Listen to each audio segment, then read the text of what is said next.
Hello, Mr. Geiselhart here, and again we're going to look at factoring this expression completely.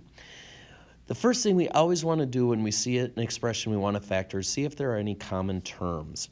In this case, we have an x in each one of those terms, so that means my common term is an x that I can factor out.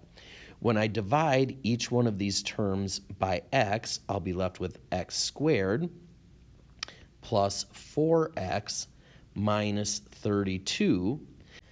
We're not quite done factoring though, so I have to look at the quadratic part of this and see if this will factor further. So to do that, I'm going to set up my diamond problem.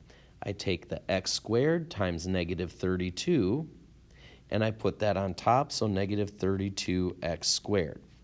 Then I take the 4x, and that goes on bottom. So I need two numbers that will multiply to give me 32 and add to give me 4. So I'm going to take a look at the factors of negative 32. Because it's negative 32, that means I'm going to have one positive and one negative factor.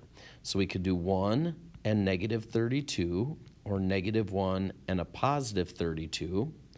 We can do negative 2 and 16, or we can do 2 and a negative 16. 3 doesn't go in, but 4 goes in, so we'll do 4 and negative 8, or we can do negative 4 and a positive 8. Well, the negative 4 and the positive 8 will add to a positive 4, so those are going to be the two numbers I put in my diamond problem. So that's negative 4 and then a positive 8.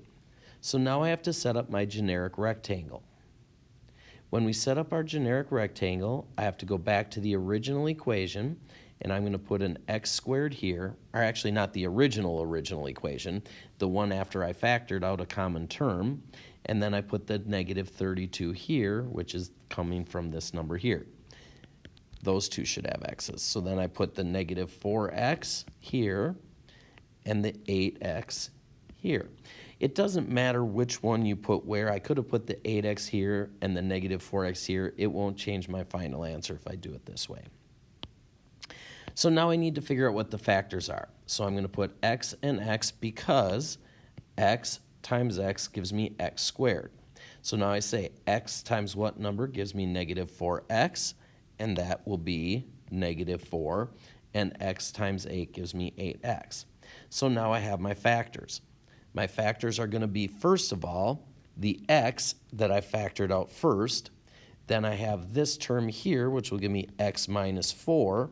And then I have this term here, which will give me x plus 8.